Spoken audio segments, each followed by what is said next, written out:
We pursued a people and poor-centric approach.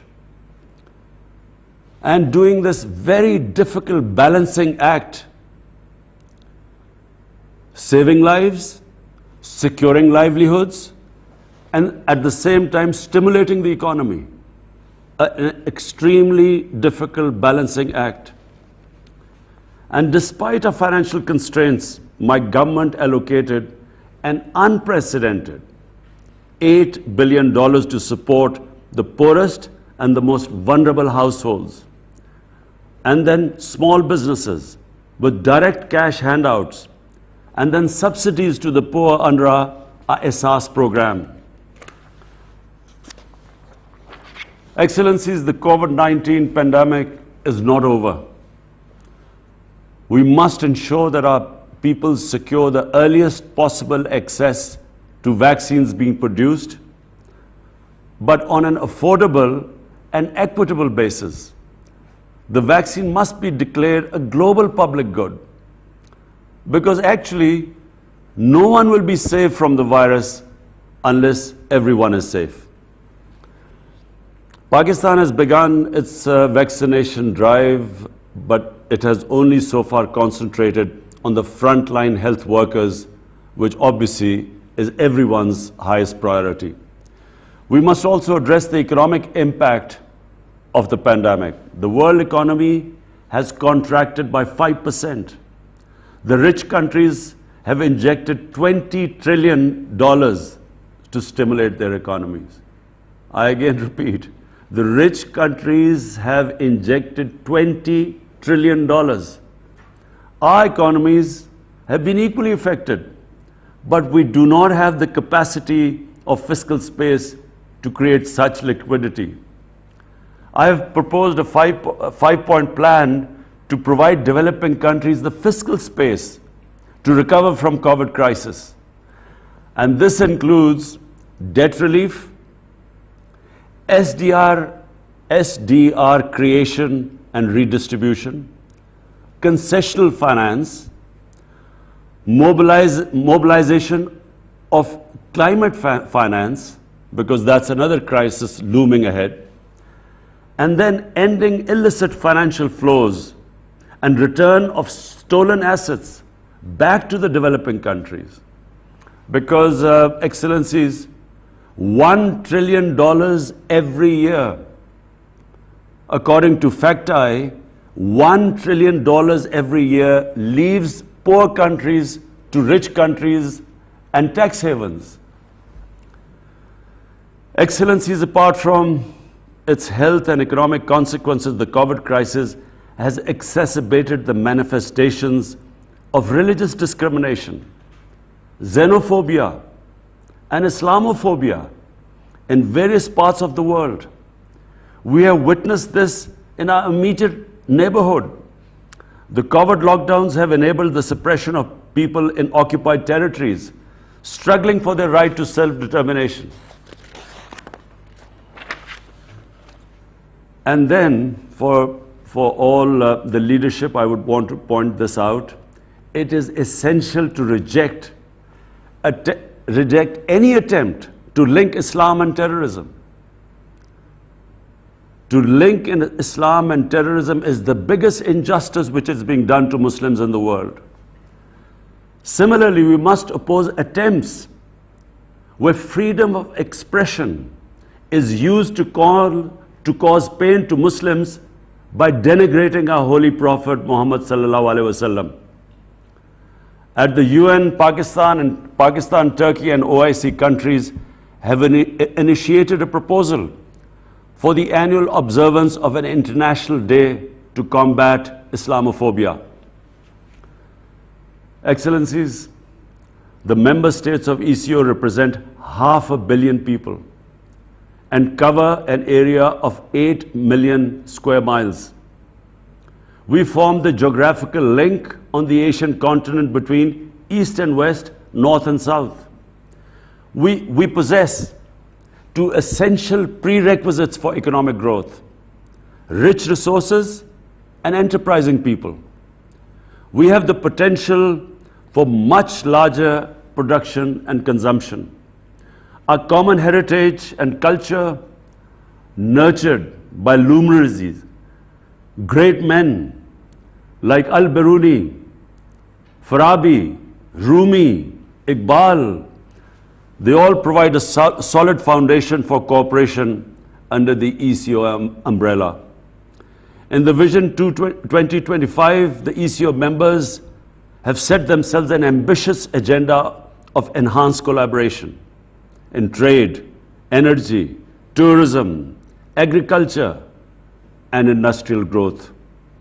We should undertake a midterm review of the progress made so far, accelerate the pace of implementation, and deepen the scope of cooperation.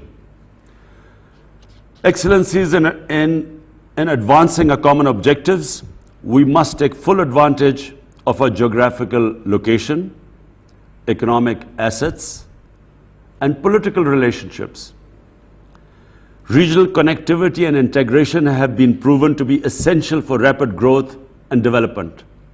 Enhanced physical infrastructure will generate economic activity, trade, employment, mobility, and cross-border exchanges. Peace in Afghanistan is crucial to the success of such physical integration in ECO region. I hope that the successful culmination of the intra-Afghan negotiations will lead to durable peace and security in Afghanistan. Excellencies, our priorities and goals are clear. I propose that we focus on the following 6 points. First, we need to recover robustly from the economic and health crises induced by the pandemic. We must mobilize the national and international resources required for this purpose. I request ECO's support for my 5-point agenda, which I mentioned earlier. Second, we must adopt a plan to build resilient healthcare systems to respond to such crises in the future. We must possess the capacity to produce the medical equipment and medicines essential to respond to chronic and infectious diseases. Third, we must develop an integrated transport network to facilitate both intra-ECO trade and serve as a pathway for trade between the major economies to the east and west, north and south. The Istanbul, Tehran, Islamabad commercial cargo train and proposed Uzbekistan-Afghanistan-Pakistan railway links are important regional connectivity projects. In addition, linking CPEC with Afghanistan and beyond is vital. Fourth, we must implement the cross-border projects already agreed under the ECO members, including TAPI, gas pipeline, and the CASA 1000, establishing an ECO investment agency and organizing an annual ECO investment fair where investment-ready projects could be presented to ECO and global investors are ideas that can be explored. Fifth, studies indicate that our mutual trade, which is just 8% of our total trade, it's just 8% of our total trade. This could be expanded tenfold. Enhanced transport links will help, but we should promote conscious measures for trade promotion, simplify border procedures, establish intra-regional institutional linkages, reinforce existing regional mechanisms like ECO Trade Development Bank, operationalize ECO Trade Agreement, and develop new initiatives like the Clearing Union. Sixth, to remain competitive, we must promote knowledge-based economies. And this needs that we enhance expenditures on research and development and focus on rapid digitalization, especially extension of broadband to all parts of our countries. The ECO, as envisaged in the Vision 2025, should engage in dialogues with other regional and international organizations. We could emulate some of the successful models of cooperation in the EU, ASEAN, and African Union. Excellencies, for Pakistan, the vision of ECO's regional economic integration is an essential component of a strategy to transform the tensions of geopolitics into the dividends of geoeconomics. I would like to conclude by reaffirming Pakistan's abiding commitment to ECO, to the founding principles of the Treaty of Izmir, and to the full implementation of ECO Vision 2025. Excellencies, as per the rules, procedures of the ECO, I now propose election of President Rajab Tayyip Erdogan as the chair of the 14th summit. I congratulate His Excellency Rajab Tayyip Erdogan, President of the Republic of Turkey, on his election and give him the floor to carry the summit forward.